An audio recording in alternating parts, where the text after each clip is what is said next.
Dipaksa nikah dengan pria tua oleh keluarga.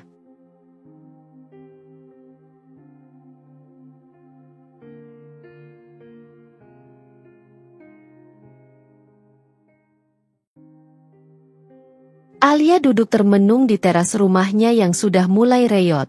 Angin sore yang seharusnya membawa ketenangan justru terasa seperti pengingat bahwa kehidupannya semakin hari semakin sulit.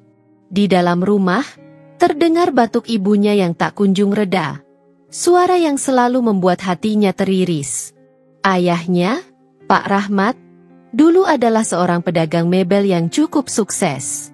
Usahanya berkembang, dan mereka bisa hidup dengan layak. Namun, semuanya berubah ketika terjadi kebakaran besar di gudang tempat menyimpan kayu-kayu mebel miliknya. Kebakaran itu menghanguskan hampir seluruh persediaan dan aset yang ia miliki. Tak hanya kehilangan barang dagangan, tetapi juga kepercayaan dari pelanggan dan mitra bisnisnya. Dalam hitungan bulan, usaha yang dibangun bertahun-tahun itu hancur begitu saja. Untuk mempertahankan bisnis, Pak Rahmat berusaha mencari pinjaman ke berbagai tempat. Namun, bank tak mau memberikan pinjaman tanpa jaminan, dan teman-teman bisnisnya pun enggan mengambil risiko. Dalam keadaan terdesak, satu-satunya pilihan yang tersisa adalah meminjam uang dari rentenir. Saat itu, rentenir bernama Pak Herman datang sebagai penyelamat. Dengan senyum manis dan kata-kata yang menenangkan, ia menawarkan pinjaman dalam jumlah besar dengan janji bahwa bunganya tidak akan memberatkan. "Tenang saja, Pak Rahmat. Saya ini orang yang baik. Saya hanya ingin membantu orang yang sedang kesulitan," ucapnya saat menyerahkan segepok uang. Namun, kebaikan itu hanyalah ilusi. Bunga pinjaman yang awalnya tampak kecil, lama-lama membengkak. Saat Pak Rahmat gagal membayar tepat waktu, denda mulai bertambah. Dalam waktu singkat, hutang yang awalnya hanya puluhan juta melonjak menjadi ratusan juta rupiah. "Kalau nggak bisa bayar bulan ini, saya kasih waktu. Tapi bunganya naik." "Ya, begitu aturan mainnya," kata Pak Herman dengan senyum sinis.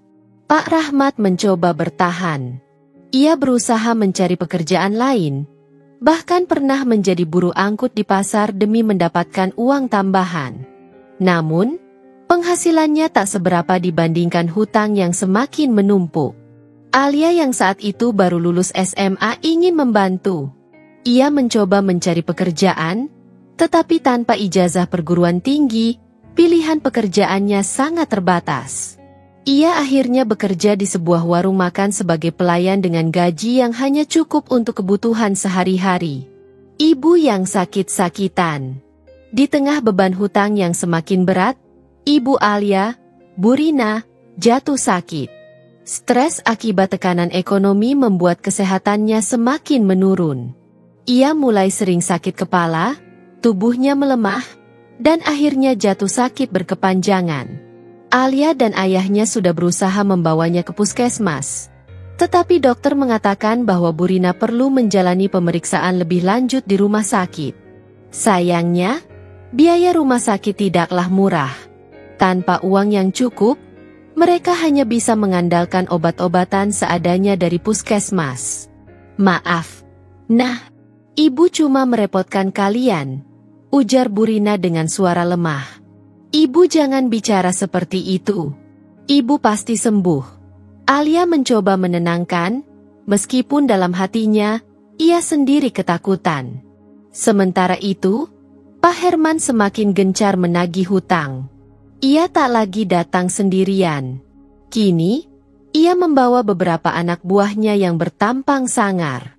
Suatu sore, ketika Alia sedang pulang dari warung makan, ia melihat sekelompok pria berdiri di depan rumahnya. Salah satu dari mereka menendang pintu kayu rumahnya, membuat Bu Rina yang sedang tidur terbangun dengan wajah ketakutan. Pak Rahmat keluar dengan wajah lelah. "Pak Rahmat, saya sudah kasih banyak waktu buat bayar. Mana uang saya?" bentak Pak Herman dengan suara lantang. "Saya mohon, Pak Herman, beri saya waktu sedikit lagi. Saya sedang mencari pekerjaan tambahan, jawab Pak Rahmat dengan nada memohon. Pak Herman tertawa sinis. Saya sudah kasih waktu berbulan-bulan. Kalian pikir saya ini panti sosial? Alia yang melihat dari kejauhan langsung berlari mendekat dan berdiri di samping ayahnya. Pak, tolonglah. Kami pasti akan bayar, tapi beri kami kesempatan, kata Alia dengan suara gemetar. Pak Herman memperhatikan Alia dengan tatapan tajam. Sejenak ia terdiam, lalu sebuah senyum licik muncul di wajahnya. Begini saja, katanya dengan nada santai. Saya bisa hapus hutang kalian kalau Alia mau menikah dengan salah satu anggota keluarga saya. Mata Alia membelalak. Apa? Pak Rahmat dan Bu Rina pun terkejut.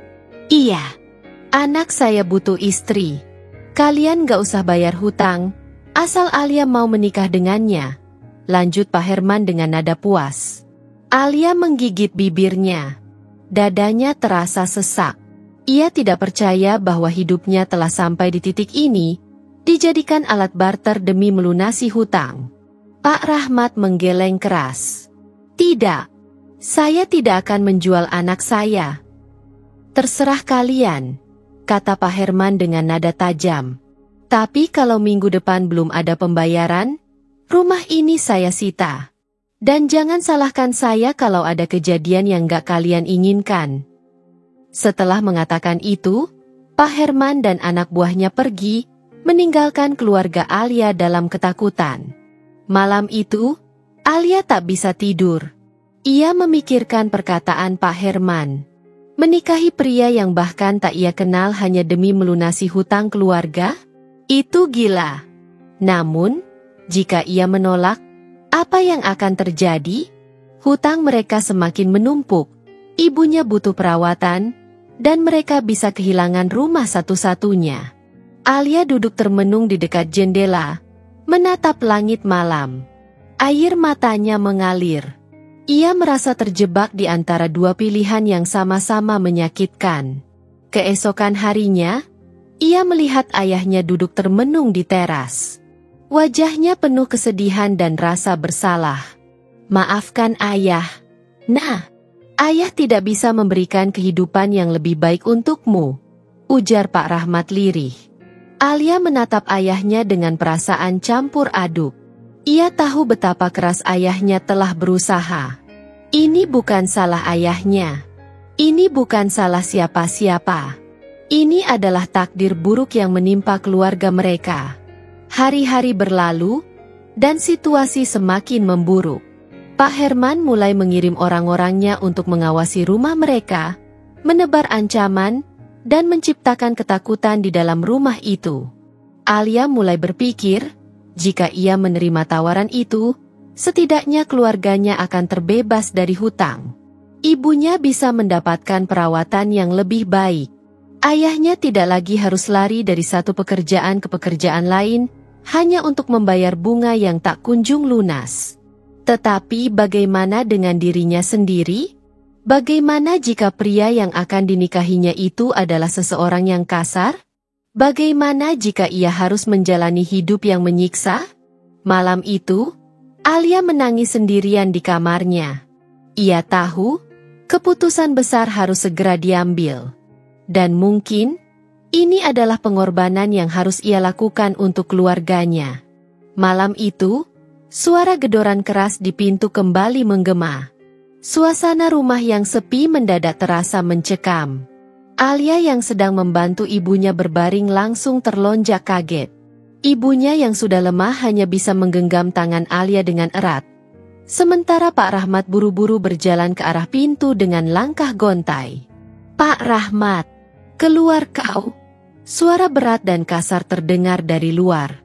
Alia bisa merasakan betapa tegangnya tubuh ayahnya saat tangannya menggenggam kenop pintu. Dengan helaan napas panjang, ia memberanikan diri membukanya. Begitu pintu terbuka, tampak Pak Herman berdiri di depan rumah dengan 3 anak buahnya. Salah satu dari mereka, pria bertubuh besar dengan tato di leher, memegang sebatang kayu di tangannya, seakan siap menggunakannya kapan saja. Kalian belum bayar sepeser pun dari hutang kalian bulan ini. Suara Pak Herman terdengar dingin. Pak Rahmat menundukkan kepala. Saya sudah berusaha. Pak, tolong beri kami waktu sedikit lagi. Saya sedang mencari pekerjaan tambahan. Pak Herman tertawa pendek, penuh ejekan. Berapa kali kau mau bilang seperti itu? Hah? Aku sudah bosan mendengar alasanmu. Ini bisnis, Rahmat. Kalau kau tidak bisa bayar, aku harus bertindak. Salah satu anak buahnya mengayunkan kayu di tangannya, menghantam tiang kayu rumah mereka. Bunyi dentuman keras membuat Alia tersentak ketakutan. Ia menggenggam tangan ibunya semakin erat, merasakan getaran ketakutan yang sama dari tubuh ibunya yang lemah. Tolong, Pak, kami benar-benar akan membayar. Kami hanya butuh sedikit waktu. Suara Alia bergetar, tetapi ia berusaha untuk tetap tegar. Pak Herman menoleh ke arahnya. Matanya menatap Alia dengan penuh perhitungan. Senyum sinis terukir di bibirnya. Seakan ia baru saja mendapatkan ide yang lebih baik. Kalian memang payah dalam mencari uang, tapi mungkin ada cara lain untuk melunasi hutang ini, katanya santai, sembari melipat kedua tangannya di dada. Pak Rahmat menatapnya dengan waspada. Apa maksudmu? Pak Herman menatap Alia dengan lekat. Alia bisa menikah dengan seseorang dalam keluargaku. Jika dia setuju, maka aku akan menghapus hutang kalian. Ruangan mendadak hening. Seakan udara tiba-tiba menghilang, membuat napas Alia tercekat di tenggorokan. Ia merasakan tangan ibunya mencengkeramnya semakin erat. Jangan bercanda, Pak Herman. Suara Pak Rahmat meninggi, wajahnya memerah karena marah dan syok. Kami mungkin sedang dalam kesulitan, tapi kami bukan keluarga yang bisa diperjualbelikan seperti barang. Pak Herman mengangkat bahu. Aku serius. Kalian tidak bisa membayar hutang ini, dan aku menawarkan solusi yang adil. Menikahkan Alia dengan seseorang dalam keluargaku bukanlah hal yang buruk, bukan? Alia menggigit bibirnya, menahan gemetar di tubuhnya. Siapa yang harus aku nikahi? Tanyanya, suaranya nyaris berbisik. Pak Herman tersenyum puas. Kakakku. Dia sudah berumur, tapi dia pria yang kaya dan bisa menjamin keluargamu hidup enak. Dunia Alia seakan berputar. Ia tidak percaya apa yang baru saja ia dengar. Menikah dengan pria tua? Dengan seseorang yang mungkin bisa menjadi ayahnya? Tidak. Suara Pak Rahmat kembali terdengar keras. Kami tidak akan menjual anak kami demi hutang. Pak Herman mendekat, menepuk bahu Pak Rahmat dengan kasar. Kalau begitu, bersiaplah untuk kehilangan rumah ini. Dan jangan salahkan aku kalau nanti keluargamu harus tidur di jalanan. Alia bisa melihat ayahnya mengepalkan tangan. Rahangnya mengeras karena marah dan frustasi. Pak Herman tahu bahwa mereka sudah terjebak. Kalian punya waktu sampai akhir minggu. Lanjut Pak Herman sebelum berbalik pergi. Pilihannya sederhana. Lunasi hutang atau Alia menikah. Kalau tidak ada yang bisa dilakukan, aku akan mengambil rumah ini dan menyeret kalian keluar. Setelah mereka pergi, suasana rumah dipenuhi keheningan yang mencekam. Alia merasa kepalanya berdenyut. Dadanya sesak seakan ada batu besar menimpanya. Ia menatap ayahnya, yang kini menutup wajahnya dengan kedua tangan. Ibu Alia hanya bisa menangis lirih di tempat tidurnya. Ayah tidak akan membiarkan ini terjadi. Suara Pak Rahmat akhirnya terdengar, meski serak dan penuh kelelahan. Aku akan mencari cara lain. Tetapi Alia tahu, cara lain itu tidak ada. Hutang mereka terlalu besar, dan Pak Herman tidak akan pernah memberi kelonggaran. Malam itu, Alia tak bisa tidur. Ia merenung di atas kasurnya yang tipis. Pikirannya berkecamuk. Bagaimana jika mereka benar-benar kehilangan rumah? Bagaimana jika ibunya, dalam keadaan sakit seperti ini, harus tidur di jalanan? Bagaimana jika satu-satunya cara untuk menyelamatkan keluarganya adalah dengan mengorbankan dirinya sendiri? Air matanya mengalir tanpa bisa ia tahan. Kami tidak akan menyerahkan Alia. Titik. Suara Pak Rahmat bergema di dalam rumah kecil itu. Alia duduk di lantai, menatap ayahnya yang berdiri dengan wajah merah padam. Ibunya masih terbaring di tempat tidur. Matanya sembab karena menangis sejak Pak Herman pergi tadi siang. Ayah, kita benar-benar tak punya pilihan lain. Suara Alia bergetar. Tidak. Ayah lebih baik mati daripada harus menjualmu ke orang tua itu. Pak Rahmat mengepalkan tangannya, seakan sedang menahan amarah yang bisa meledak kapan saja. Tapi, Alia menggigit bibirnya, menunduk, tak sanggup menyelesaikan kalimatnya. Bu Rina menarik napas pelan. Suaranya lemah saat berkata, Alia, jangan pernah berpikir untuk mengorbankan dirimu. Kami akan mencari jalan lain. Meskipun mereka semua menolak tawaran itu, kenyataan tidak bisa diabaikan. Hutang mereka tetap ada. Waktu yang diberikan Pak Herman semakin menipis.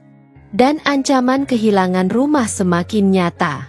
Setiap pagi, Pak Rahmat bangun lebih awal dari biasanya. Ia keluar rumah dengan langkah cepat, berusaha mencari pekerjaan tambahan. Apapun akan ia lakukan, asal bisa mendapatkan uang untuk membayar hutang.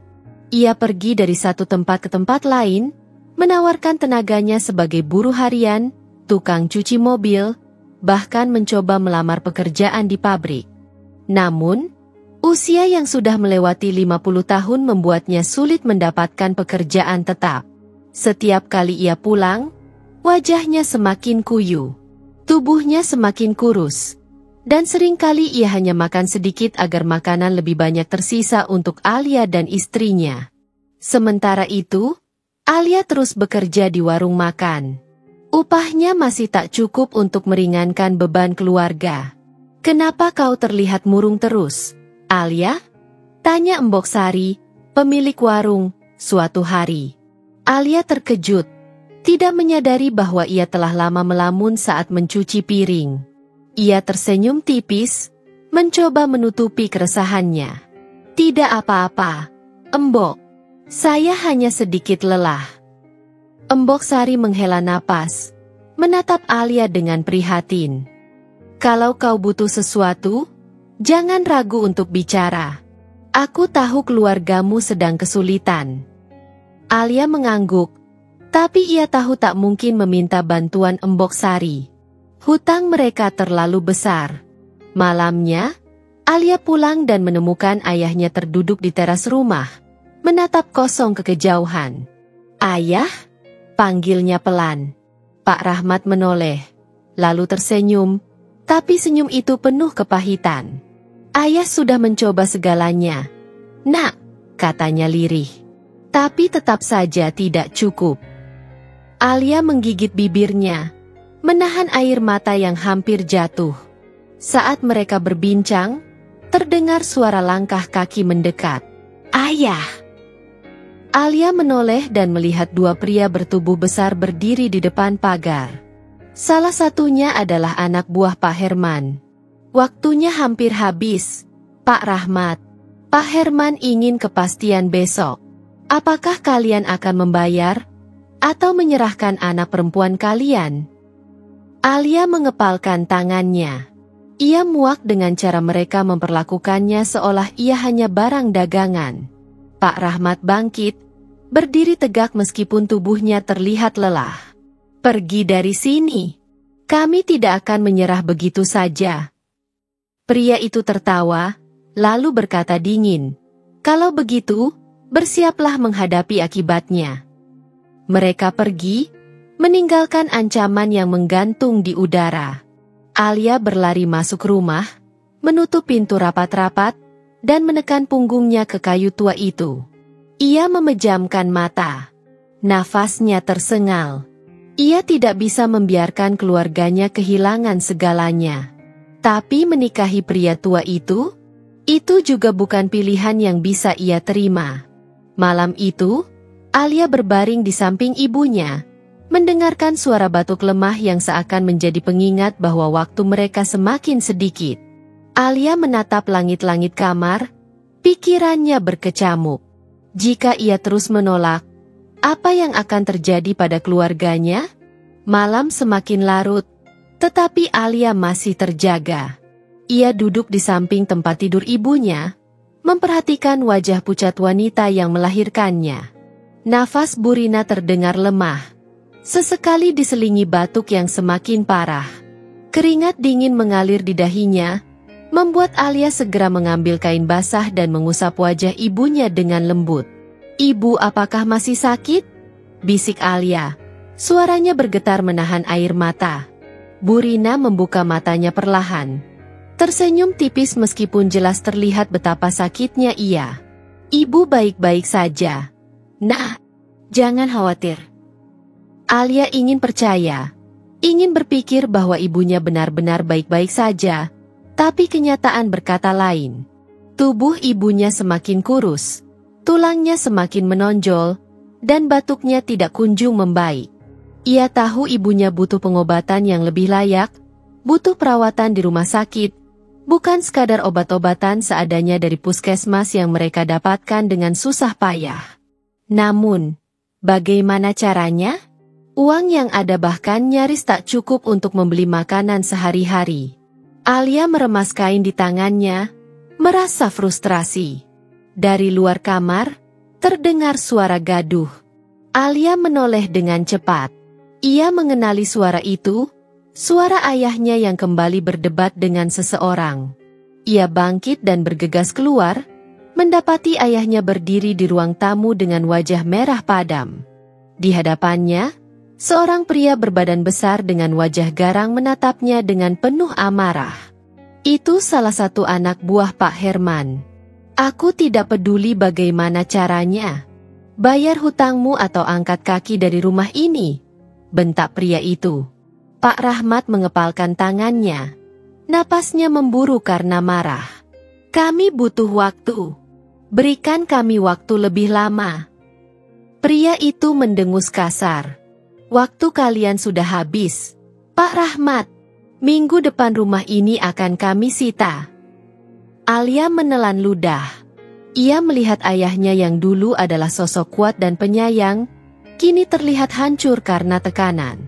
Mata ayahnya tidak lagi bersinar penuh semangat seperti dulu. Yang tersisa hanyalah kelelahan dan rasa putus asa yang semakin menggerogoti. Begitu pria itu pergi, meninggalkan ancaman yang menggantung di udara, Pak Rahmat terduduk di kursi dengan lemas. Alia mendekatinya, meletakkan tangan di bahunya. "Ayah." Pak Rahmat menatapnya dengan mata yang memerah. "Alia, apa yang harus kita lakukan?" Suaranya penuh keputusasaan. Alia menggigit bibirnya. Ia ingin mengatakan bahwa semuanya akan baik-baik saja, bahwa mereka akan menemukan cara untuk keluar dari masalah ini. Tapi ia tidak bisa. Tidak ada cara. Ayahnya tiba-tiba berdiri, wajahnya berubah menjadi lebih keras. Ia menatap Alia dengan tajam, dan untuk pertama kalinya, ada ketegangan di antara mereka. "Kau masih menolak tawaran Pak Herman?" tanyanya dengan suara bergetar. Alia membeku. Ia tahu pertanyaan itu akan datang, tapi ia tidak siap untuk menjawabnya. "Ayah aku." Jawab, Alia. Suara ayahnya lebih keras kali ini. Alia menggigit bibirnya. Aku tidak bisa, Ayah." Pak Rahmat memejamkan matanya, menekan dahinya dengan jemarinya seolah sedang mencoba menenangkan diri. Tapi saat ia membuka matanya lagi, yang terlihat hanyalah kelelahan dan frustrasi yang mendalam. "Kau tahu keadaan kita semakin buruk, kan? Kau tahu ibu semakin sakit, kan?" Suaranya melembut, tetapi justru itulah yang membuat Alia semakin merasa bersalah. Alia menunduk, air mata menggenang di matanya. "Aku tahu. Tapi kau masih menolak." Alia tidak menjawab. Ia ingin berteriak bahwa ia juga takut, bahwa ia juga ingin menyelamatkan keluarganya, Tetapi tidak dengan cara ini. Pak Rahmat mendengus pelan, lalu berjalan ke arah dapur, meninggalkan Alia dengan perasaan hancur. Malam itu, ia menangis. Malam itu, setelah berhari-hari berjuang dengan pikirannya sendiri, Alia akhirnya membuat keputusan yang paling berat dalam hidupnya. Ia duduk di sisi tempat tidur ibunya, menggenggam tangan wanita yang telah merawatnya sejak kecil. "Ibu." Suaranya lirih, hampir seperti bisikan. "Aku akan melakukannya." Bu Rina membuka matanya dengan lemah. "Melakukan apa, Nak?" Alia menelan ludah. Hatinya sakit, seolah ada ribuan pisau yang menusuk dadanya. Tapi ia tetap mengucapkan kata-kata itu. "Aku akan menikah dengan pria itu. Aku akan menerima tawaran Pak Herman." Ibunya langsung menangis. "Jangan, Ali. Jangan lakukan ini demi kami. Ibu rela kehilangan segalanya, asal kau tetap bisa hidup bahagia." Alia menggeleng pelan, air mata jatuh tanpa bisa ia tahan. "Aku tidak bisa melihat ibu menderita lagi. Aku tidak bisa melihat ayah semakin hancur. Jika ini satu-satunya cara agar kita tidak kehilangan rumah, agar ibu bisa mendapat perawatan yang lebih baik, maka aku akan melakukannya." Tangisan ibunya semakin keras, dan suara gaduh dari ruang tamu membuat mereka menoleh. Pak Rahmat berdiri di sana, wajahnya penuh kemarahan dan kesedihan sekaligus. "Tidak, Alia. Ayah tidak akan membiarkanmu mengorbankan hidupmu seperti ini." Alia bangkit, berjalan ke arah ayahnya dengan tubuh gemetar. "Ayah, aku sudah memutuskan. Aku akan menikah." "Alia." Suara Pak Rahmat bergetar, matanya memerah. "Kau tidak mengerti apa yang kau lakukan. Pernikahan bukan sesuatu yang bisa kau anggap sebagai transaksi untuk melunasi hutang." "Aku tahu, Ayah." Alia tersenyum pahit. "Tapi aku juga tahu kita tidak punya pilihan lain." Pak Rahmat terduduk di kursi dengan wajah putus asa. Tidak ada lagi yang bisa ia katakan. Ia tahu betapa besar tekad putrinya, dan ia tahu, meskipun ia menentang keputusan ini, kenyataan tetaplah kenyataan. Keesokan harinya, Alia menemui Pak Herman di kantornya, sebuah ruangan sempit yang dipenuhi asap rokok dan tumpukan dokumen pinjaman. "Aku setuju," katanya tanpa basa-basi. Pak Herman menatapnya sejenak, lalu menyeringai puas. "Bagus. Aku tahu kau anak yang cerdas." Alia menggenggam ujung bajunya dengan erat, berusaha mengendalikan emosinya. "Kapan pernikahan ini akan dilaksanakan?" tanyanya dengan suara kaku. "Secepatnya," jawab Pak Herman. "Minggu depan." Alia tercekat. "Seminggu? Itu terlalu cepat." Tapi ia tidak bisa membantah.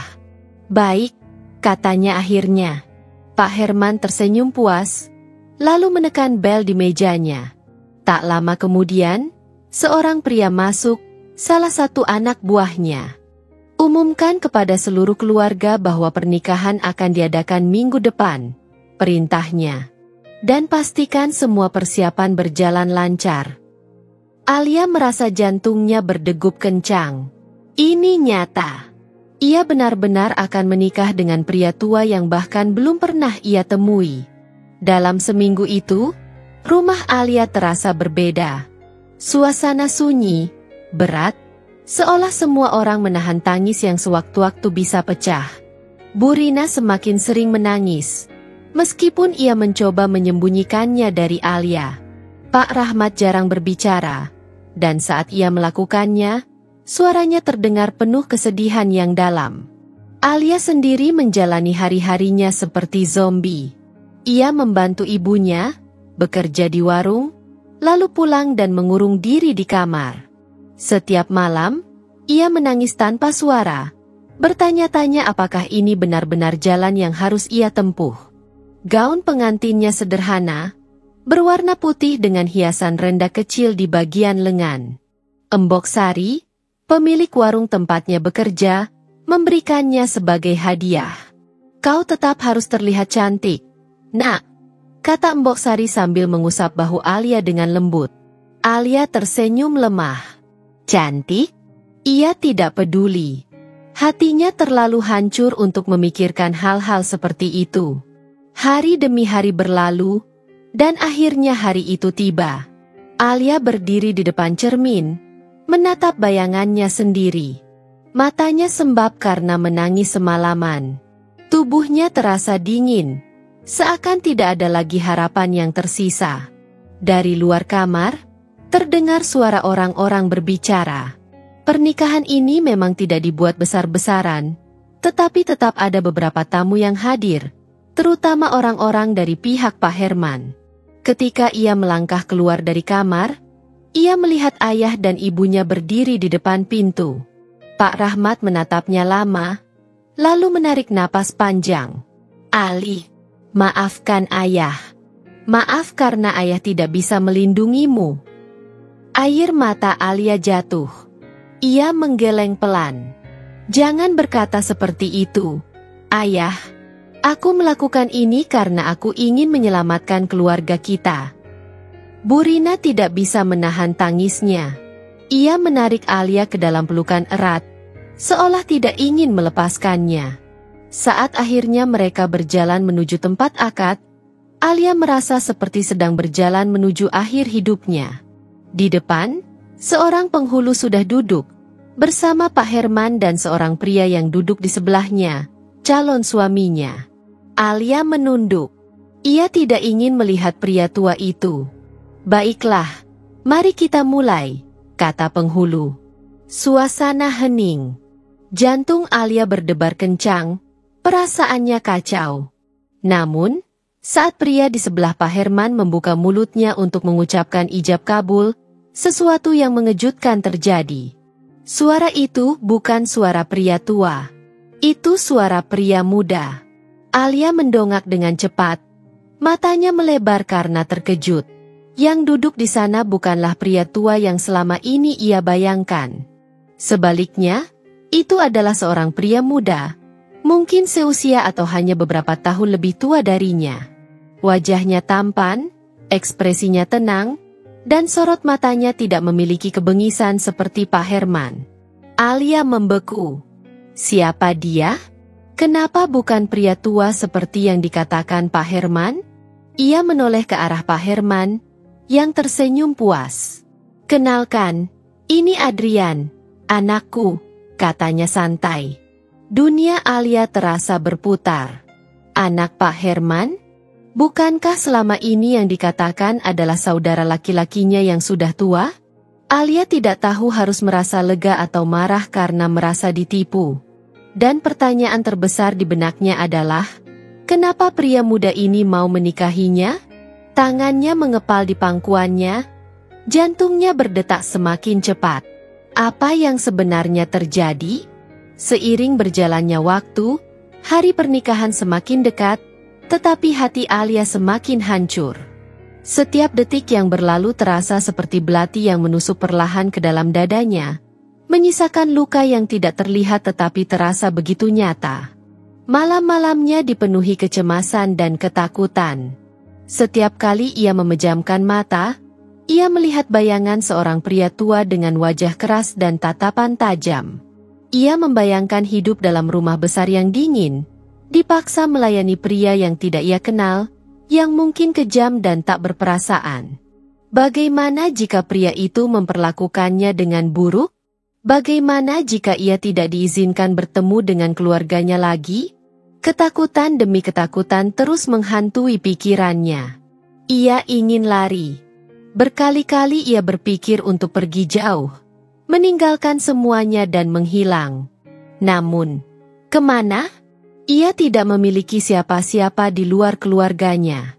Ayah dan ibunya sangat bergantung padanya. Jika ia pergi, siapa yang akan merawat ibunya yang sakit?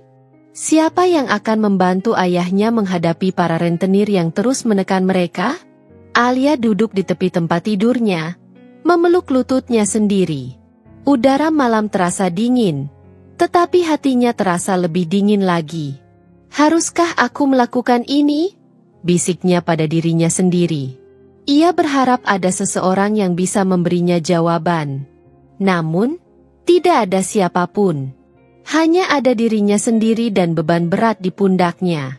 Suatu siang, saat Alia sedang membantu ibunya minum obat, suara ketukan keras di pintu depan membuatnya terkejut. Bra, bra, bra. Alia, buka pintunya sekarang juga.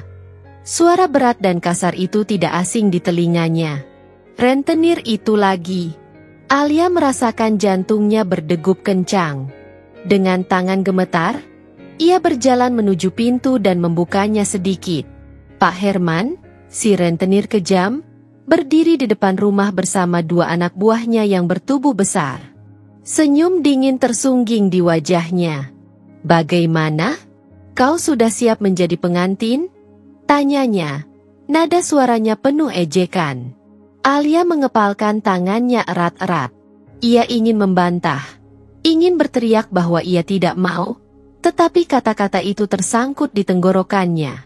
Pak Herman tertawa pelan, lalu melirik ke dalam rumah, di mana ibunya terdengar batuk lemah. Dengar, nak, kau bisa saja tetap keras kepala dan menolak pernikahan ini. Tapi kalau kau menolak, kau tahu apa yang akan terjadi, kan? Alia menahan napas. Rumah ini, semua barang-barang di dalamnya akan segera menjadi milikku. Dan ibumu? Ah, kasihan sekali kalau sampai harus tidur di jalan, bukan? Kata-kata itu seperti cambuk yang menghantam Alia tanpa ampun. Ia menatap pria itu dengan penuh kebencian. Tetapi ia tahu, ia tidak berdaya. Kau punya waktu sampai hari pernikahan. Jangan buat aku marah, Alia, kata Pak Herman sebelum berbalik pergi. Pintu tertutup, tetapi gemetar di tangan Alia tidak berhenti. Ia merasa seperti binatang yang sedang dijebak. Tidak ada jalan keluar. Tidak ada harapan. Malam itu, Alia duduk di meja makan bersama ayahnya. Pak Rahmat terlihat lebih tua dari sebelumnya. Wajahnya dipenuhi gurat-gurat kecemasan, matanya lelah dan penuh penyesalan. Kita tidak harus melakukan ini, Alia. Suara ayahnya bergetar. Alia menatapnya lama. Kalau aku tidak melakukannya, apa yang akan terjadi pada kita, ya? Pak Rahmat tidak bisa menjawab. Ia tahu jawabannya, dan Alia juga tahu. Mereka akan kehilangan segalanya. Kita bisa mencari cara lain, ujar ayahnya, tetapi terdengar seperti seseorang yang bahkan tidak percaya dengan kata-katanya sendiri. Alia tersenyum pahit. Apa cara lain itu? Yah? Kita sudah mencoba segalanya. Kita sudah menjual semua yang kita bisa jual. Kita sudah bekerja siang dan malam. Tapi hutang itu tetap ada. Semakin besar setiap hari. Air mata Alia mulai menggenang. Tetapi ia menahannya. Pak Rahmat menggenggam kepalanya sendiri. Frustasi. Maafkan ayah. Nah, maafkan ayah karena tidak bisa melindungimu. Hati Alia terasa sakit. Ia tahu ayahnya juga terluka. Tapi ini bukan soal menyalahkan siapapun. Ini tentang kenyataan pahit yang harus mereka hadapi. Sehari sebelum pernikahan, Alia merasa seperti mayat hidup. Ia tidak bisa tidur. Ia hanya duduk di tepi jendela, menatap langit malam yang begitu luas. Besok, ia akan menikah dengan pria yang tidak ia kenal. Besok, hidupnya akan berubah selamanya. Besok, ia tidak akan lagi menjadi Alia yang bebas. Ia menarik napas dalam-dalam, mencoba menyimpan semua perasaan yang bercampur aduk di dalam hatinya. Tidak apa-apa, bisiknya pelan, lebih kepada dirinya sendiri. Tidak apa-apa.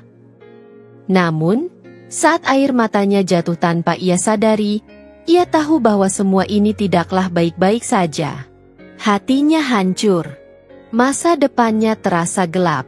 Dan yang paling menyakitkan, Ia tidak bisa melakukan apapun untuk mengubahnya. Besok, ia akan resmi menjadi istri seseorang yang bahkan belum pernah ia temui.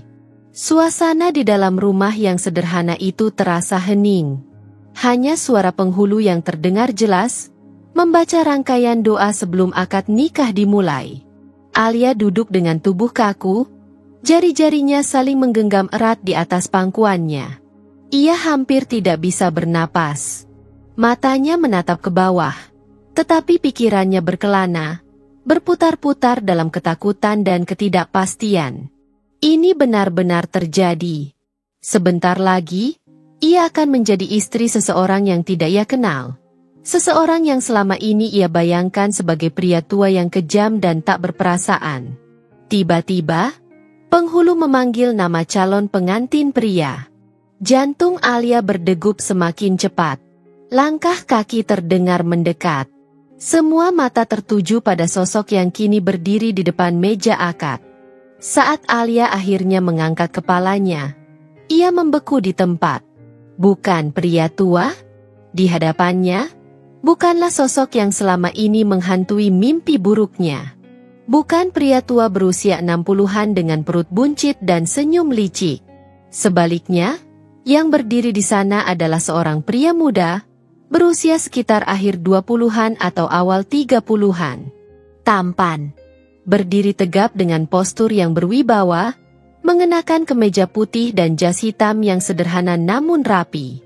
Mata hitamnya tajam, tetapi tidak terlihat menakutkan. Rahangnya tegas, wajahnya bersih, dan bibirnya terkatup rapat dengan ekspresi serius. Seisi ruangan tampak terdiam, seolah waktu berhenti sesaat. Alia merasakan keheningan yang menggantung di udara, tetapi ia sendiri tidak bisa mengatakan apa-apa. Pak Herman, rentenir yang selama ini menekan keluarganya, tertawa kecil melihat reaksi semua orang. "Sepertinya kalian kaget, ya?" katanya. Nada suaranya terdengar puas. "Kenalkan, ini Adrian, anakku. Bukan aku yang akan menikahi Alia, melainkan dia." Kata-kata itu seperti gemuruh petir di siang bolong. Alia menoleh ke arah orang tuanya. Ayahnya tampak sama terkejutnya, sementara ibunya menutup mulut dengan tangan gemetar. Pikiran Alia masih berusaha memahami apa yang sebenarnya terjadi. Jadi, pria tua itu tidak pernah benar-benar berniat menikahinya? Lalu kenapa selama ini tidak ada yang mengatakan apa-apa? Kenapa mereka membiarkan ia terjebak dalam ketakutan? Berpikir bahwa hidupnya akan berakhir dalam penderitaan? Alia menoleh ke arah Adrian, mencoba mencari jawaban di wajahnya. Namun, pria itu tetap diam, hanya menatap penghulu dengan ekspresi datar. Penghulu tampak sedikit canggung, tetapi akhirnya kembali fokus ke prosesi akad. "Baik, kalau begitu, kita akan melanjutkan akad nikah," ucapnya. Alia masih belum sepenuhnya sadar dari keterkejutannya, tetapi segalanya terasa berjalan begitu cepat. Detik berikutnya, suara Adrian terdengar lantang dan jelas. "Saya terima nikahnya Alia binti Rahmat dengan mas kawin tersebut, tunai." Seisi ruangan terdiam. Alia merasakan tubuhnya lemas. Ia baru saja resmi menjadi istri seseorang yang bahkan tidak ia kenal. Setelah akad selesai, Alia masih belum bisa berbicara. Ia merasa seperti berada dalam mimpi yang aneh. Tidak tahu apakah ini lebih baik atau lebih buruk daripada apa yang ia bayangkan sebelumnya. Orang-orang mulai memberi ucapan selamat, tetapi semua terasa seperti gema yang jauh. Alia mencuri pandang ke arah Adrian.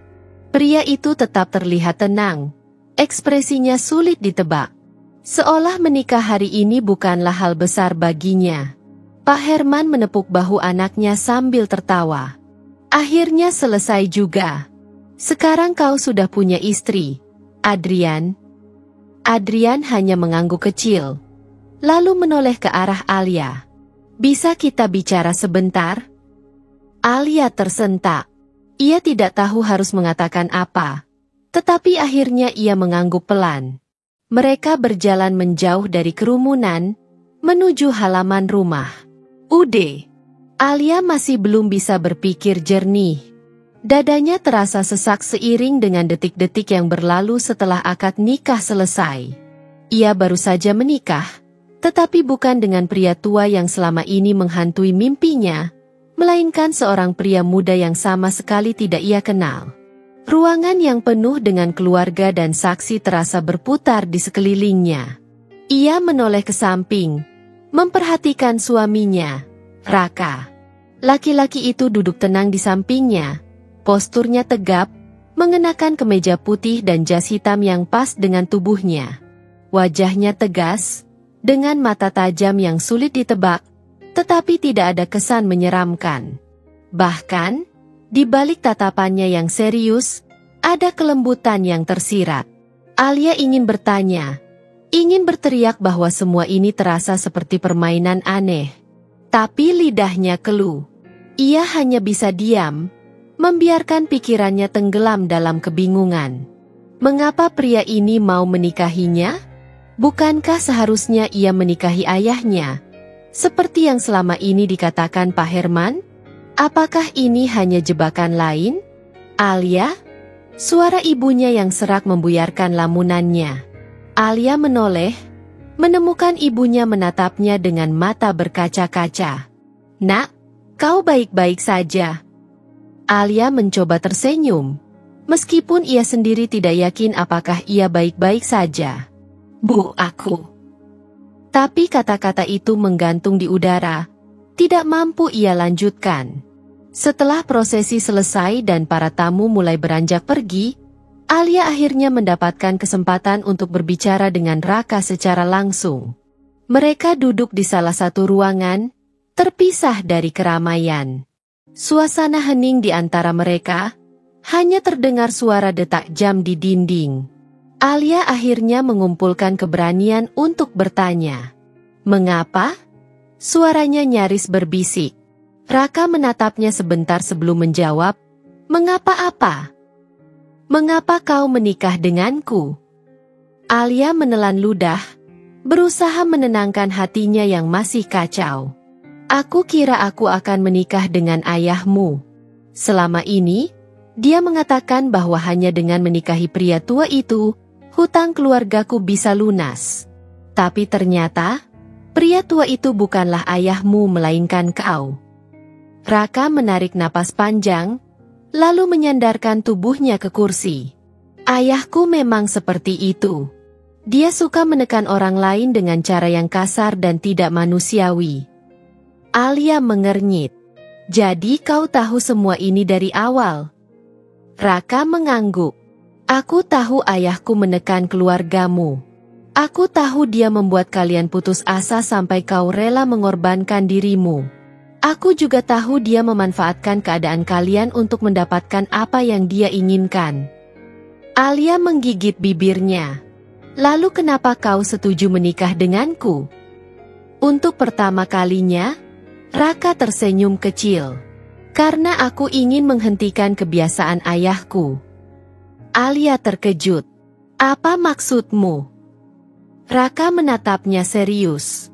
Aku sudah lama tidak setuju dengan cara ayahku menjalankan bisnisnya. Aku benci bagaimana dia menghancurkan hidup orang-orang dengan hutang yang semakin menumpuk. Aku ingin mengubah semuanya. Tapi aku tidak bisa melawannya secara langsung. Aku harus menggunakan caraku sendiri. Alia masih tidak mengerti sepenuhnya. Menikah denganmu adalah caraku menghentikan rencana ayahku, lanjut Raka. Jika aku tidak ikut campur, ayah pasti akan terus memaksamu menikah dengan pria lain. Entah itu dirinya sendiri atau seseorang yang lebih buruk. Aku tidak ingin melihat ada orang lain yang dipaksa menikah hanya karena hutang. Alia menatapnya, berusaha mencari kebohongan di matanya. Tapi tidak ada. Raka tampak benar-benar tulus. Jadi kau tidak menikahiku karena kau menginginkanku? Raka tertawa kecil. Aku bahkan baru bertemu denganmu hari ini. Tapi aku tahu satu hal.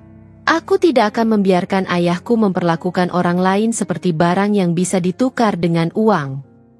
Alia tidak tahu harus berkata apa. Pernikahan ini masih terasa seperti mimpi yang aneh. Tetapi setidaknya, ia tidak menikah dengan pria tua yang kejam seperti yang ia bayangkan. Malam harinya, setelah acara selesai, Alia akhirnya masuk ke kamar yang telah disiapkan untuknya dan Raka. Meskipun mereka sudah sah sebagai suami istri, semuanya terasa asing. Alia merasa seperti tinggal di rumah orang lain. Kamar itu luas dan nyaman, jauh lebih besar daripada kamarnya di rumah lama. Tempat tidurnya besar, dengan selimut putih bersih yang terlihat lembut. Tapi yang paling membuat Alia gelisah adalah keberadaan Raka di ruangan yang sama. Ia berdiri di sudut ruangan, menatapnya dengan ekspresi datar. "Kau bisa tidur di tempat tidur, aku akan tidur di sofa," kata Raka tiba-tiba. Alia mengerjap. "Apa?" "Aku tidak akan menyentuhmu," lanjutnya dengan nada santai. "Aku tahu ini semua terjadi begitu cepat. Jadi aku tidak akan memaksamu untuk menerima pernikahan ini secara langsung. Kita bisa menjalani ini perlahan." Alia tidak menyangka Raka akan berkata seperti itu. Jadi, dia benar-benar tidak seperti ayahnya? "Terima kasih," kata Alia pelan. Raka hanya mengangguk, lalu berjalan menuju sofa di sudut ruangan. Malam itu, untuk pertama kalinya dalam beberapa minggu, Alia bisa tidur tanpa dihantui mimpi buruk. Ia masih tidak tahu apa yang akan terjadi selanjutnya.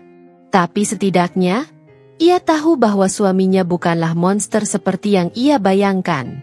Dan mungkin, hanya mungkin hidupnya tidak akan seburuk yang ia kira. Hari pertama sebagai seorang istri terasa begitu canggung bagi Alia. Meskipun ia tidak lagi terikat dalam ketakutan menikahi pria tua kejam, hidup dengan seorang pria asing tetap bukan hal yang mudah. Pagi itu, ia bangun lebih awal dari biasanya. Bukan karena ingin, tetapi karena tidurnya terasa gelisah. Udara di kamar ini terasa asing, terlalu luas, terlalu mewah dibandingkan dengan kamar kecilnya di rumah lama. Alia menoleh ke sudut ruangan, melihat Raka masih tertidur di sofa.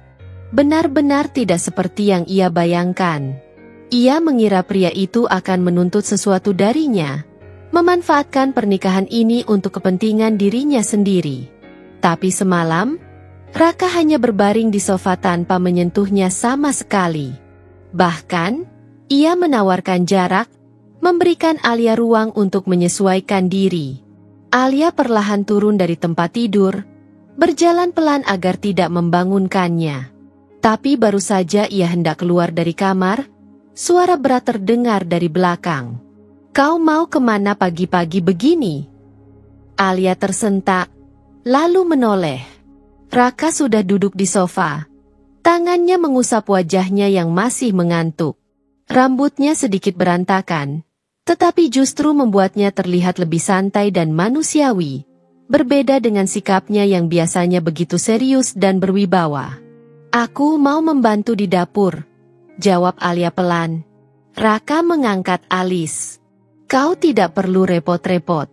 Aku biasanya sarapan di luar atau memesan sesuatu." Alia terdiam. Ia tidak terbiasa dengan kemewahan seperti ini.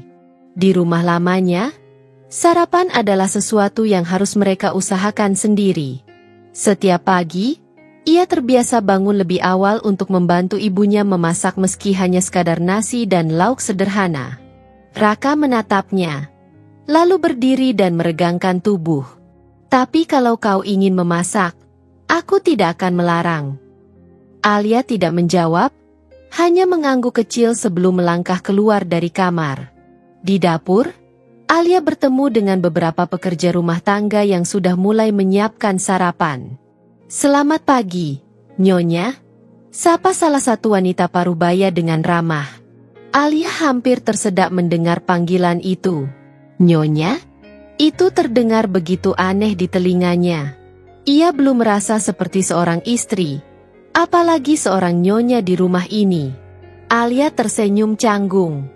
"Pagi saya bisa membantu." Wanita itu tampak terkejut.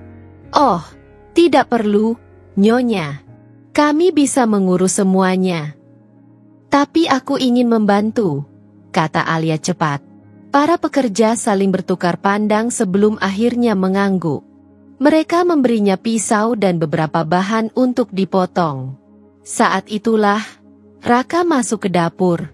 Ia bersandar di pintu, memperhatikan Alia yang sedang sibuk memotong sayuran.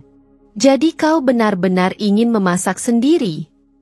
Alia tidak mengangkat kepala. Aku sudah terbiasa. Raka terdiam sejenak sebelum tersenyum kecil. Baiklah, aku akan menunggu di ruang makan. Alia meliriknya sekilas. Pria itu tidak banyak bicara, tetapi ia bisa merasakan bahwa Raka tidak menaruh niat buruk. Dan untuk pertama kalinya, ia mulai berpikir bahwa mungkin hidup bersama pria ini tidak akan seburuk yang ia kira. Hari-hari berlalu, dan Alia mulai perlahan terbiasa dengan kehidupan barunya. Awalnya, ia masih menjaga jarak dengan Raka, tetapi pria itu sama sekali tidak pernah memaksanya untuk mendekat. Raka tetap tenang dan sabar, selalu memperlakukannya dengan hormat. Ia tidak pernah berbicara dengan nada kasar. Malam itu, Alia duduk di balkon rumah barunya, menatap langit yang gelap. Angin malam berembus lembut, membawa aroma hujan yang baru saja reda. Semuanya masih terasa aneh baginya. Hidup di rumah yang luas, tidur di ranjang empuk, dan berbagi atap dengan seorang pria yang baru saja menjadi suaminya. Namun, perlahan, Alia mulai menyadari bahwa Raka bukanlah pria yang harus ia takuti. Ia memperlakukan Alia dengan hormat, tidak pernah menuntut lebih. Bahkan tidak pernah mencoba menyentuhnya sejak pernikahan mereka berlangsung. Raka membiarkan Alia memiliki ruangnya sendiri, memberikan waktu baginya untuk menyesuaikan diri. Terkadang, Alia mendapati dirinya diam-diam mengamati pria itu. Ia begitu berbeda dari ayahnya, Pak Herman, yang kasar dan penuh tekanan. Raka lebih tenang, lebih lembut, dan sepertinya tidak pernah meninggikan suara. Bahkan ketika ia menghadapi situasi sulit. Sore tadi, Alia memperhatikan bagaimana Raka memperlakukan para pekerja di rumah ini dengan penuh hormat. Ia tidak memerintah seenaknya, tidak membentak atau menyuruh dengan nada arogan seperti yang dilakukan Pak Herman. Alia mulai bertanya-tanya, mengapa pria seperti Raka bisa lahir dari keluarga seperti itu? Seolah mendengar pertanyaannya, malam itu, Raka menghampirinya di balkon. Kau suka duduk di sini, katanya, duduk di kursi di samping Alia. Alia menoleh sekilas, lalu mengangguk pelan. Udara di sini lebih segar. Raka tersenyum kecil. Dulu aku juga sering duduk seperti ini ketika ingin menenangkan diri. Alia diam sejenak, sebelum akhirnya bertanya, menenangkan diri dari apa? Pria itu menarik napas panjang sebelum menjawab, dari hidup yang terasa seperti penjara. Alia menoleh, tertarik dengan kata-katanya. Maksudmu? Raka bersandar ke kursinya, menatap langit malam dengan pandangan kosong. Ayahku, sejak kecil, aku selalu diajarkan bahwa kekuasaan dan uang adalah segalanya. Dia ingin aku tumbuh menjadi penerusnya. Menjadi pria yang kuat, yang tidak mudah dikalahkan oleh orang lain. Alia mendengarkan dengan saksama. Aku masih kecil waktu pertama kali melihatnya menekan orang lain dengan hutang. Aku ingat seorang ibu datang ke rumah, memohon agar ayah memberinya waktu lebih lama untuk membayar hutangnya. Tapi ayah tidak peduli. Dia menyuruh anak buahnya mengambil barang-barang di rumah wanita itu, bahkan mainan anaknya pun diangkut. Raka tersenyum miris. Aku tidak bisa melupakan tangisan anak itu. Alia merasakan dadanya sesak mendengar cerita itu. Aku tumbuh besar dengan melihat semua itu terjadi berulang kali. Ayah selalu mengatakan bahwa ini adalah bisnis. Bahwa mereka yang tidak bisa membayar hutang pantas kehilangan segalanya. Raka menghela napas. Tapi aku tidak pernah bisa menerimanya. Aku membenci cara hidup seperti itu. Alia menggenggam tangannya sendiri. Jadi kau tidak pernah ingin menjadi rentenir? Raka menggeleng. Tidak pernah. Tapi aku tidak punya pilihan. Sejak remaja, aku dipaksa ikut ayah mengelola bisnisnya. Dia memaksa aku bertemu dengan orang-orang yang berhutang padanya, menyuruhku untuk menjadi pria sejati dengan tidak menunjukkan belas kasihan. Alia bisa melihat kesedihan yang tersirat dalam mata pria itu. Tapi aku selalu menolak. Lanjutnya, aku selalu mencari cara untuk menghindari ikut campur terlalu dalam. Aku lebih memilih mengelola bisnis keluarga lainnya, bisnis yang lebih bersih, seperti usaha properti dan restoran. Alia terkejut. Jadi kau punya bisnis sendiri? Raka mengangguk. Aku memisahkan diri sejauh mungkin dari ayahku. Aku ingin membuktikan bahwa aku bisa sukses tanpa mengikuti cara-cara kotor yang dia ajarkan. Alia semakin memahami bahwa Raka benar-benar berbeda dari yang ia bayangkan. Tapi ayahku tidak suka itu. Dia selalu mengatakan bahwa aku lemah. Dia ingin aku jadi seperti dirinya, seseorang yang ditakuti dan dihormati. Raka menoleh ke arah Alia. Dan pernikahan ini, awalnya, ayah ingin menggunakannya sebagai alat untuk menekan keluargamu. Tapi aku tidak bisa membiarkan itu terjadi. Jika aku tidak ikut campur, dia mungkin akan menikahkanmu dengan orang lain yang lebih buruk darinya. Alia terdiam. Ia tidak tahu bahwa Raka juga memiliki masa lalu yang sulit. Ia selalu berpikir bahwa semua anggota keluarga rentenir itu pasti kejam dan tidak berperasaan. Tapi kini ia tahu, Raka bukan bagian dari mereka. Dan yang lebih mengejutkan, Rakalah yang menyelamatkannya dari pernikahan yang lebih buruk. Tanpa sadar, Alia merasa hatinya mulai melunak. Sejak malam itu, cara Alia memandang Raka berubah.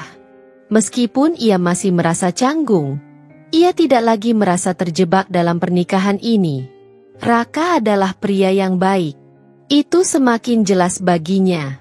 Hari demi hari berlalu, dan Alia mulai merasa lebih nyaman berada di dekatnya. Mereka mulai mengobrol lebih banyak, meskipun awalnya hanya tentang hal-hal kecil. Raka selalu memperlakukan Alia dengan hormat, tidak pernah menuntut lebih dari apa yang bisa diberikan Alia. Suatu sore, Alia melihat Raka sedang membantu seorang pegawai tua yang kesulitan membawa barang-barang berat di halaman rumah. Ia mengangkat sendiri karung-karung beras ke dalam dapur, meskipun para pekerja berulang kali mengatakan bahwa mereka bisa melakukannya sendiri. Alia berdiri di teras, memperhatikannya dengan diam-diam. Pria ini benar-benar berbeda dari ayahnya. Semakin lama, Alia mulai bertanya-tanya, mungkinkah pernikahan ini bukanlah hukuman seperti yang ia pikirkan selama ini? Mungkinkah ini adalah awal dari sesuatu yang lebih baik? Sesuatu yang bahkan lebih dari sekadar pernikahan karena terpaksa? Alia masih belum tahu jawabannya. Tapi satu hal yang pasti, perlahan, ia tidak lagi takut. Dan untuk pertama kalinya, ia mulai menerima kenyataan bahwa mungkin pernikahan ini tidak seburuk yang ia kira. Waktu berlalu lebih cepat dari yang Alia sadari.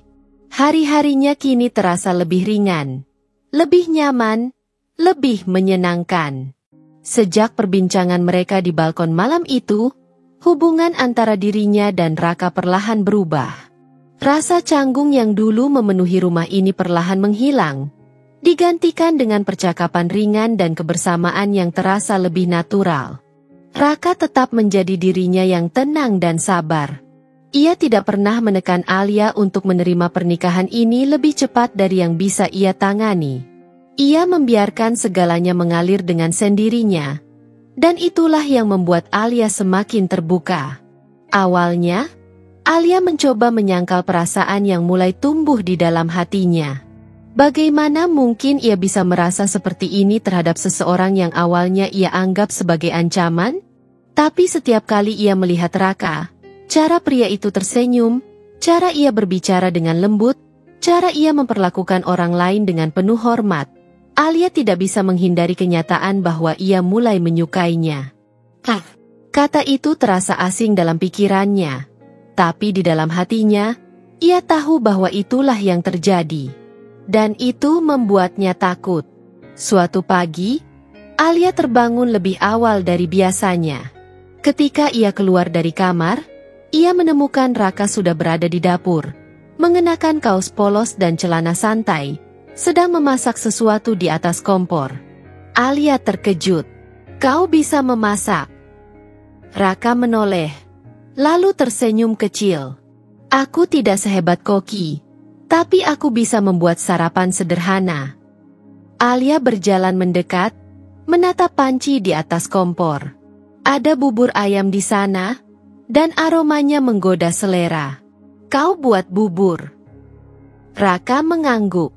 "Kudengar dari Mbok Minah kalau kau menyukai bubur ayam buatan ibumu. Aku tidak tahu apakah rasanya akan sama, tapi aku ingin mencoba." Alia terdiam. Raka memasak untuknya? Ia tidak pernah mengira pria itu akan melakukan hal seperti ini. Sejenak, Alia merasa hatinya semakin hangat. Ia tidak bisa menahan senyum kecil yang muncul di wajahnya. "Kau tidak perlu repot-repot," katanya akhirnya. "Aku tidak merasa ini merepotkan," jawab Raka santai. "Aku hanya ingin membuatmu merasa lebih nyaman di sini." Alia menatapnya, dan saat itu juga ia menyadari bahwa ia semakin sulit menolak perasaan yang tumbuh di hatinya. Semakin hari, Alia semakin melihat sisi lain dari suaminya. Suatu sore, ia mendapati Raka sedang berbicara dengan seorang ibu yang datang ke rumah. Wajah wanita itu penuh kecemasan, tangannya menggenggam erat lembaran-lembaran uang lusuh. Alia menguping dari jauh, mendengar percakapan mereka. "Maaf, Tuan, saya hanya bisa membayar setengahnya dulu," kata wanita itu dengan suara gemetar. "Saya janji akan melunasi sisanya bulan depan." Alia tahu wanita itu pasti adalah salah satu orang yang berhutang pada ayah Raka. Namun, yang mengejutkannya, Raka tidak membentak atau menekan wanita itu seperti yang biasa dilakukan Pak Herman. Sebaliknya, ia tersenyum lembut. "Tidak perlu terburu-buru, Bu. Bayarlah ketika sudah benar-benar mampu." Wanita itu terkejut. Tapi ayah Anda bilang." "Ayah saya dan saya adalah orang yang berbeda," potong Raka dengan tenang. "Saya tidak ingin menekan siapapun. Yang penting, ibu dan keluarga ibu bisa tetap hidup dengan layak." Wanita itu menangis haru, berulang kali mengucapkan terima kasih sebelum pergi. Alia berdiri di ambang pintu, memperhatikan semuanya dengan hati yang penuh kekaguman. Raka benar-benar pria yang luar biasa. Semakin hari, semakin banyak alasan baginya untuk menyukai pria itu. Namun, seiring dengan perasaan yang semakin tumbuh, Alia juga semakin diliputi kebingungan. Apakah Raka juga merasakan hal yang sama? Ataukah semua perhatian dan kebaikannya hanyalah bentuk kepedulian sebagai seorang suami yang bertanggung jawab? Alia mulai menyadari bahwa dirinya selalu menunggu momen-momen di mana ia bisa berbicara dengan Raka. Ia selalu mencari keberadaannya di rumah, dan hatinya selalu merasa hangat setiap kali Raka melakukan sesuatu untuknya, sekecil apapun itu. Suatu malam, Alia duduk di balkon seperti biasanya, menikmati angin malam. Tiba-tiba, Raka muncul dan duduk di sebelahnya, seperti yang sering ia lakukan akhir-akhir ini. "Apa yang kau pikirkan?" tanyanya lembut. Alia menatap langit, lalu menghela napas. "Aku hanya merasa aneh." Raka mengangkat alis. "Aneh bagaimana?" Alia menoleh padanya, lalu berkata dengan suara pelan, "Aku tidak menyangka bisa merasa nyaman di sini.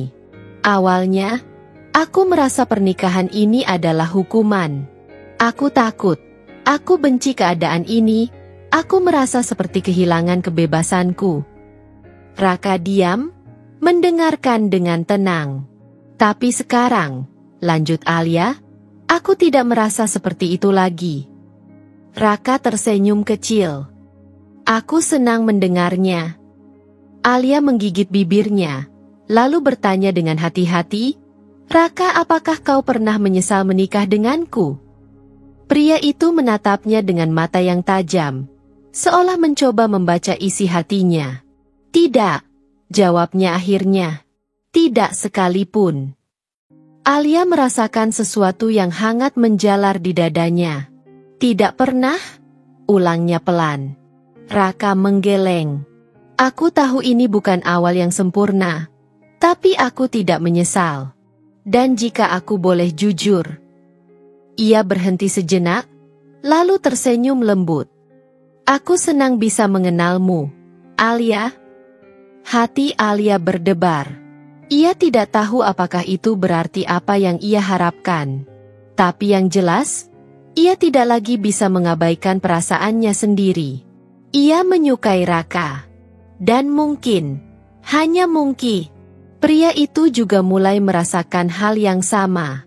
Matanya menyala penuh kemarahan saat melihat ayahnya duduk dengan angkuh di sofa. Sementara Alia berdiri dengan wajah tegang. Apa yang kau lakukan di sini? Suara Raka terdengar dalam dan dingin. Nada penuh ketegasan bercampur amarah yang ditahan. Pak Herman menoleh perlahan. Ekspresinya tetap tenang meskipun jelas ia tidak senang melihat putranya.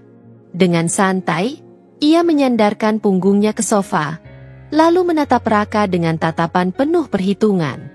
Hanya berbincang dengan istrimu, katanya dengan suara berat. Atau, lebih tepatnya, mengingatkannya tentang kenyataan yang sedang kalian hadapi.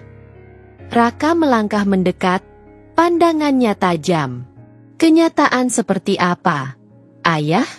Bahwa kau masih ingin mengendalikan hidup kami? Bahwa kau masih ingin memperbudak keluarga Alia dengan hutang yang kau buat semakin tidak masuk akal? Pak Herman mendengus kecil, lalu melirik Alia.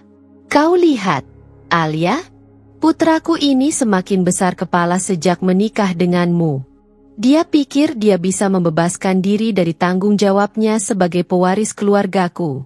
Dia pikir dia bisa lepas begitu saja dari dunia yang telah kubangun selama bertahun-tahun.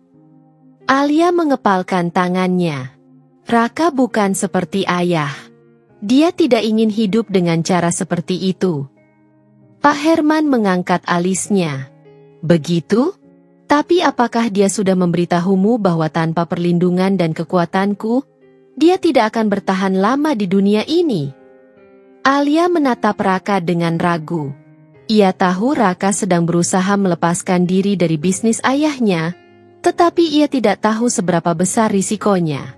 Raka menarik napas dalam, lalu menatap ayahnya dengan penuh keberanian. Aku sudah siap menghadapi segalanya. Aku lebih memilih hidup sederhana tapi bermartabat daripada menjadi boneka dalam sistemmu yang penuh penindasan. Pak Herman terkekeh pelan, tetapi ada nada berbahaya dalam tawanya. Kau naif, Raka. Dunia tidak bekerja seperti itu. Orang-orang yang lemah akan tetap diinjak. Jika kau tidak berada di atas, maka kau yang akan dihancurkan. Kalau begitu, aku akan membuktikan bahwa kau salah, jawab Raka dengan tegas. Aku akan keluar dari bayanganmu, Ayah. Aku akan membangun hidupku sendiri tanpa ketakutan dan ancaman. Mata Pak Herman menyipit, lalu ia berdiri, menatap putranya dengan penuh kebencian yang selama ini disembunyikan. Kita lihat saja sampai kapan kau bisa bertahan. Jangan salahkan aku kalau suatu hari kau datang padaku memohon bantuan. Dengan itu, ia berbalik dan berjalan keluar, meninggalkan ruangan dengan dua anak buahnya yang mengikuti dari belakang. Begitu pintu tertutup, Alia menghela napas panjang, seolah beban berat baru saja turun di dadanya.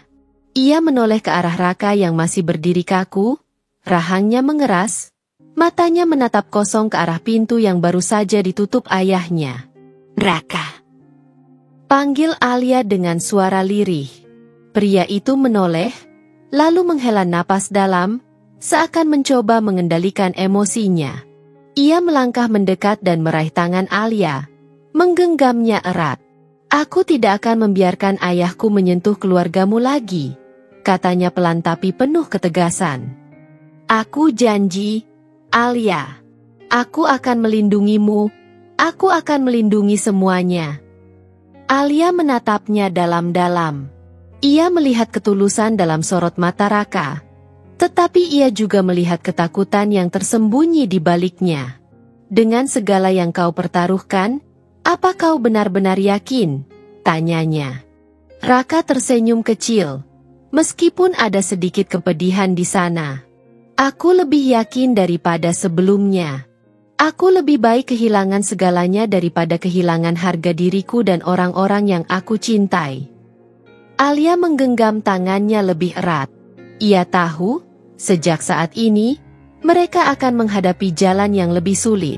Tetapi untuk pertama kalinya, ia merasa bahwa mereka akan melaluinya bersama. Dan itu sudah cukup untuknya. Alia semakin kagum dengan Raka dan hatinya semakin mantap. Pagi itu, Raka duduk di dalam mobilnya, menatap lurus ke arah gedung tinggi tempat kantor bisnis keluarganya beroperasi. Ini adalah tempat di mana ia dibesarkan, tempat yang seharusnya menjadi warisannya. Tapi kini, tempat itu hanya terlihat seperti penjara baginya. Ia tahu, begitu ia masuk ke dalam, ia tidak akan keluar sebagai orang yang sama. Dengan napas dalam, ia keluar dari mobil dan melangkah masuk. Setiap langkah yang ia ambil terasa berat, seolah bayang-bayang masa lalunya menahan kakinya untuk tetap tinggal di dunia yang selama ini ia kenal. Tapi ia tidak lagi ragu. Keputusan sudah diambil. Ketika ia sampai di lantai tertinggi, ia menemukan ayahnya, Pak Herman, duduk di belakang meja besar. Lelaki itu sedang memeriksa dokumen di tangannya, seolah kedatangan Raka tidak berarti apa-apa baginya. Tanpa basa-basi, Raka meletakkan sebuah amplop di atas meja. "Apa ini?" tanya Pak Herman tanpa mengangkat wajahnya. "Surat pengunduran diriku," jawab Raka singkat. Pak Herman akhirnya menatap Raka. Keningnya berkerut. Ia mengambil amplop itu, membukanya, dan membaca isinya. Kemudian, ia tertawa. "Jadi ini keputusan besarmu?" katanya dengan nada mengejek. "Kau pikir kau bisa keluar begitu saja dari semua ini?"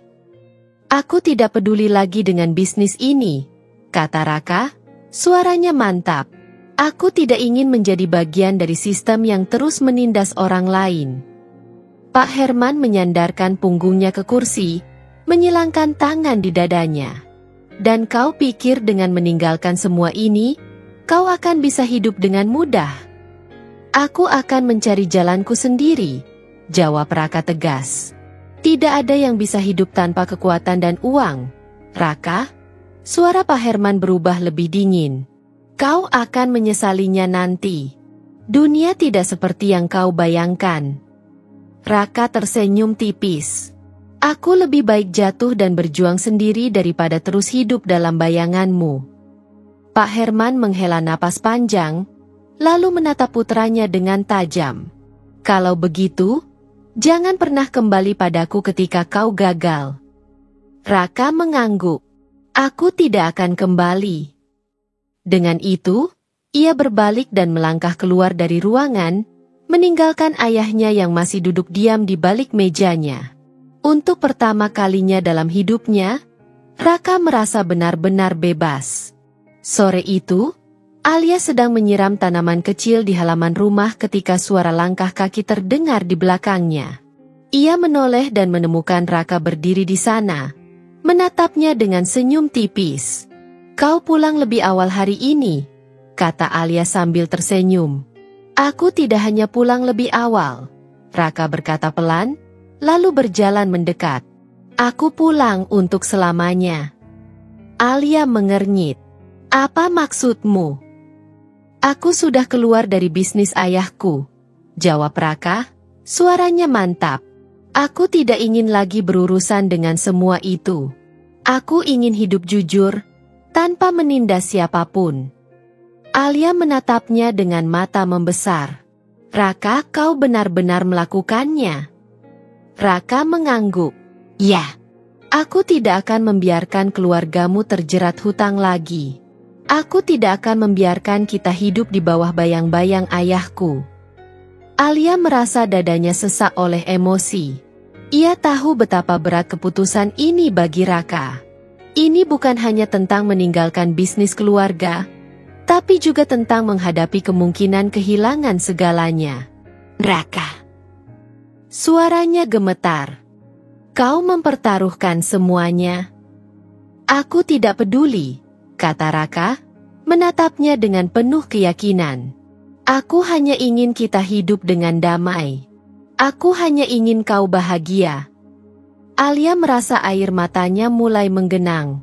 Ia menatap pria di depannya, pria yang dulu ia anggap sebagai bagian dari ancaman keluarganya, tetapi kini telah menjadi pelindung dan penyelamatnya. Ia tahu satu hal, ia semakin mencintai pria ini. Dengan langkah pelan, Alia maju dan tanpa ragu, ia memeluk Raka erat. Terima kasih, bisiknya dengan suara serak. Terima kasih sudah memilih jalan ini. Raka tersenyum dan membalas pelukannya. Aku akan selalu memilihmu, Alia. Dan di bawah sinar matahari senja, mereka berdiri dalam keheningan, merasakan awal baru yang penuh harapan. Mereka tahu, perjalanan mereka masih panjang. Tapi untuk pertama kalinya, mereka tidak lagi takut. Mereka memiliki satu sama lain. Dan itu sudah lebih dari cukup. Hari-hari setelah keputusan besar Raka menjadi awal baru bagi mereka berdua. Tidak ada lagi bayang-bayang Pak Herman yang mengancam, tidak ada lagi hutang yang membelenggu keluarga Alia. Namun, kebebasan itu juga datang dengan tantangan baru. Raka bukan lagi pewaris bisnis keluarga yang kaya raya. Ia harus memulai dari nol, tanpa koneksi, tanpa dukungan finansial dari ayahnya. Tapi itu tidak membuatnya gentar. Dengan dukungan Alia, ia percaya bahwa mereka bisa melewati semuanya. Mereka memutuskan untuk pindah ke rumah sederhana di pinggiran kota, jauh dari lingkungan lama yang penuh tekanan. Rumah itu tidak besar, tidak semewah apartemen yang dulu dimiliki Raka, tetapi bagi mereka, tempat itu adalah simbol dari awal yang baru, kehidupan yang mereka pilih sendiri. Alia mengambil pekerjaan sebagai guru les privat untuk membantu ekonomi mereka, sementara Raka berusaha mencari pekerjaan tetap. Ia tahu, dunia bisnis tidak mudah bagi seseorang yang mencoba membangun semuanya dari nol. Tapi ia tidak menyerah.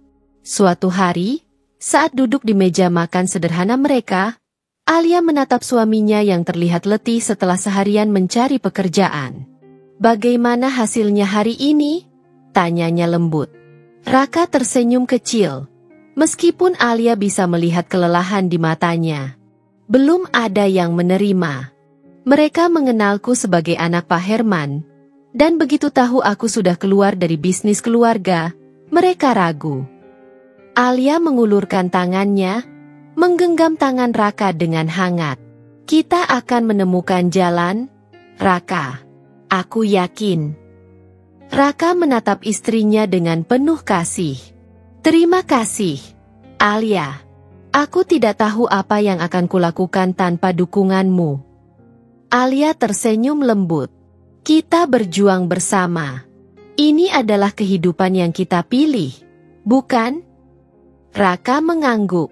Untuk pertama kalinya dalam hidupnya, ia merasa memiliki seseorang yang benar-benar ada untuknya.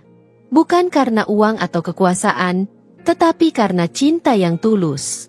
Beberapa minggu berlalu, dan Raka akhirnya mendapatkan pekerjaan di sebuah perusahaan kecil yang bergerak di bidang keuangan. Meski gajinya tidak sebesar dulu, ia merasa puas karena bisa bekerja dengan jujur, tanpa perlu menindas orang lain. Alia juga semakin sibuk dengan murid-murid les privatnya. Ia menikmati mengajar, dan melihat anak-anak yang semakin berkembang membuatnya bahagia. Kehidupan mereka mungkin sederhana, tapi penuh kebahagiaan kecil yang tak pernah mereka rasakan sebelumnya. Suatu malam, setelah makan malam bersama, Raka menatap Alia dengan ekspresi serius. "Aku punya ide," katanya tiba-tiba. Alia menoleh, tertarik. "Apa itu?" "Aku ingin membuka usaha sendiri," jawab Raka. "Aku tahu bagaimana sistem keuangan bekerja, dan aku tahu banyak orang terjebak dalam hutang karena sistem yang tidak adil. Aku ingin membuka lembaga keuangan yang membantu orang dengan cara yang lebih manusiawi." Mata Alia membesar. "Kau ingin membuat sistem yang berbeda dari ayahmu?" Raka mengangguk. "Aku ingin membuktikan bahwa ada cara lain untuk menjalankan bisnis tanpa menindas orang lain. Aku ingin membantu orang-orang seperti keluargamu dulu, yang hanya butuh sedikit bantuan untuk bisa bangkit kembali." Alia terdiam sejenak, lalu tersenyum lebar. "Itu ide yang luar biasa, Raka. Dan aku percaya kau bisa melakukannya." Raka tersenyum lega. "Tapi ini akan butuh waktu. Aku tidak ingin terburu-buru dan gagal." Alia menggenggam tangannya erat. "Aku akan selalu ada di sampingmu." Raka merasa hatinya semakin mantap. Ia tahu, dengan Alia di sisinya, ia bisa menghadapi apapun. Sementara itu, keluarga Alia juga mulai bangkit dari keterpurukan. Setelah terbebas dari hutang, ayahnya akhirnya mendapatkan pekerjaan baru sebagai pegawai di sebuah perusahaan logistik. Meskipun awalnya sulit untuk memulai dari nol, ia bersyukur masih memiliki kesempatan untuk memperbaiki hidupnya. Ibu Alia juga mulai membaik kesehatannya. Dengan stres yang berkurang, ia bisa beristirahat dengan lebih baik dan mendapatkan perawatan yang layak. Mereka semua merasakan perbedaan besar setelah lepas dari jeratan hutang dan tekanan dari rentenir.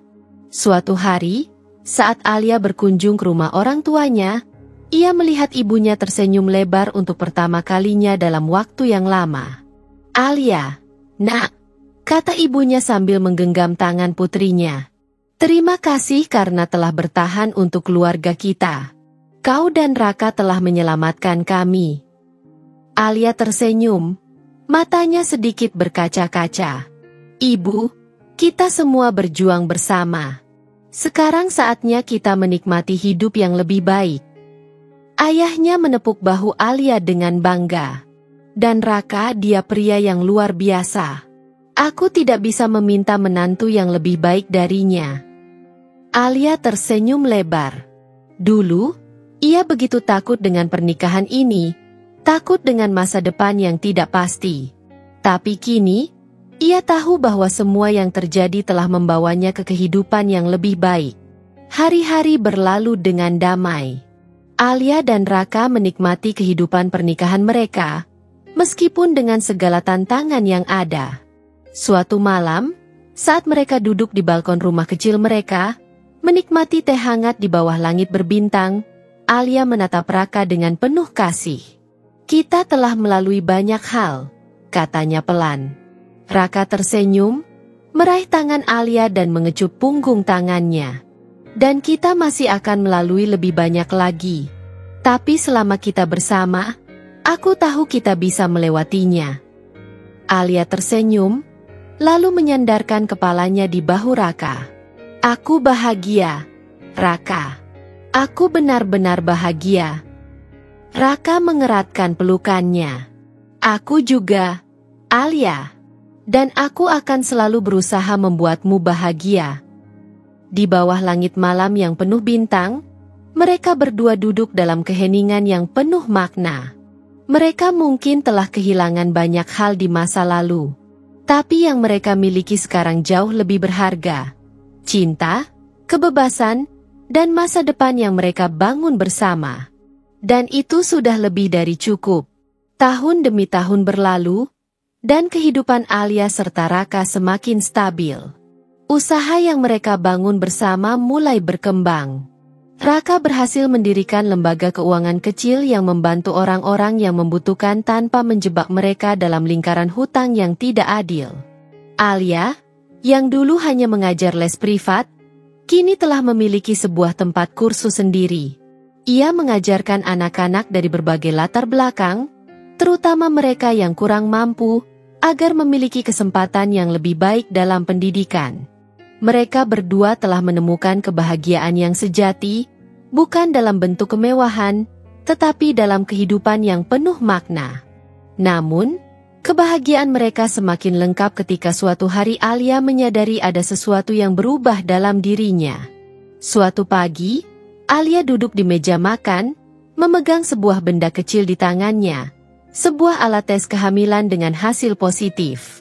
Tangannya sedikit gemetar, hatinya dipenuhi berbagai emosi. Bahagia, terkejut, bahkan sedikit takut. Saat Raka masuk ke dalam ruangan dan melihat ekspresi Alia, ia langsung mengernyit khawatir. "Alia, ada apa?" Alia menoleh dan tersenyum dengan mata yang berkaca-kaca. Dengan perlahan, ia mengangkat alat tes itu dan menunjukkannya pada Raka. "Butuh waktu lama bagiku untuk memastikan, tapi sekarang aku yakin." Suaranya bergetar karena emosi. "Raka, aku hamil." Sejenak, Raka terdiam, seolah otaknya sedang berusaha memproses kata-kata istrinya. Lalu, wajahnya berubah, matanya melebar penuh kebahagiaan, dan ia segera menarik Alia ke dalam pelukannya. "Alia, ini luar biasa," katanya dengan suara penuh kegembiraan. Ia mengecup kening istrinya dengan lembut. "Kita akan menjadi orang tua." Alia tertawa pelan, air mata kebahagiaan mengalir di pipinya. "Ya, kita akan menjadi orang tua." Dalam pelukan Raka, Alia merasa seluruh perjuangan mereka selama ini telah terbayar. Mereka telah melewati begitu banyak rintangan, menghadapi ketakutan dan kesulitan, tetapi pada akhirnya, mereka tetap bersama. Dan kini, cinta mereka telah membawa kehidupan baru ke dunia ini. Hari demi hari berlalu dengan kebahagiaan yang semakin besar. Keluarga Alia dan Raka menyambut kabar kehamilan itu dengan penuh sukacita. Ibu Alia, yang dulu sering sakit-sakitan, kini tampak lebih sehat dan bersemangat. Ia tidak sabar menanti kehadiran cucunya. Ayah Alia, yang pernah merasa putus asa karena terlilit hutang, kini telah menjadi pria yang jauh lebih tenang dan penuh rasa syukur. Bahkan, di balik sifat kerasnya, Pak Herman, ayah Raka, akhirnya menghubungi mereka. Melalui suara beratnya di telepon, ia mengucapkan sesuatu yang mengejutkan. "Aku tidak pernah menyangka kau akan sejauh ini, Raka. Aku mungkin tidak setuju dengan keputusanmu dulu, tapi aku bisa melihat sekarang, kau lebih kuat dari yang aku kira." Itu bukan permintaan maaf secara langsung, tapi cukup bagi Raka untuk tahu bahwa ayahnya akhirnya mengakui jalannya. Ketika bayi mereka akhirnya lahir, seorang bayi laki-laki yang sehat, semua orang berkumpul di rumah sakit dengan air mata kebahagiaan. Alia memandang wajah kecil di dalam dekapannya, lalu menoleh ke arah Raka. "Kita namakan dia apa?" Raka tersenyum, lalu mengusap kepala bayi mereka dengan penuh kasih. "Bagaimana kalau kita beri dia nama Haris? Itu berarti penjaga." Alia tersenyum dan mengangguk.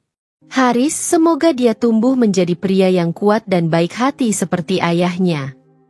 Raka menatap Alia dengan penuh cinta. "Dan semoga dia memiliki hati yang penuh kasih seperti ibunya." Mereka saling bertukar senyum, merasakan kebahagiaan yang tidak bisa diungkapkan dengan kata-kata. Mereka telah melalui begitu banyak hal. Dari awal yang sulit dan penuh ketakutan, hingga akhirnya menemukan kebahagiaan sejati dalam kehidupan yang mereka bangun sendiri. Kini, mereka bukan hanya suami istri, tetapi juga orang tua yang siap menghadapi dunia bersama. Dan mereka tahu, selama mereka memiliki satu sama lain, tidak ada hal yang tidak bisa mereka lewati. Kisah Alia dan Raka membuktikan bahwa cinta sejati tidak selalu dimulai dengan cara yang indah. Terkadang, ia dimulai dari luka, dari air mata, dari perjuangan yang terasa tak berujung. Namun, cinta sejati bukan tentang bagaimana kisah itu dimulai, melainkan tentang bagaimana dua orang memilih untuk tetap berjuang bersama, menghadapi setiap badai dengan tangan yang tetap tergenggam erat. Terima kasih telah mengikuti perjalanan Alia dan Raka. Semoga kisah ini menginspirasi kita semua untuk tidak menyerah pada keadaan, untuk terus berjuang, dan yang paling penting, untuk percaya bahwa kebahagiaan selalu mungkin ditemukan, bahkan dalam keadaan yang paling sulit sekalipun. Salam hangat. Terima kasih.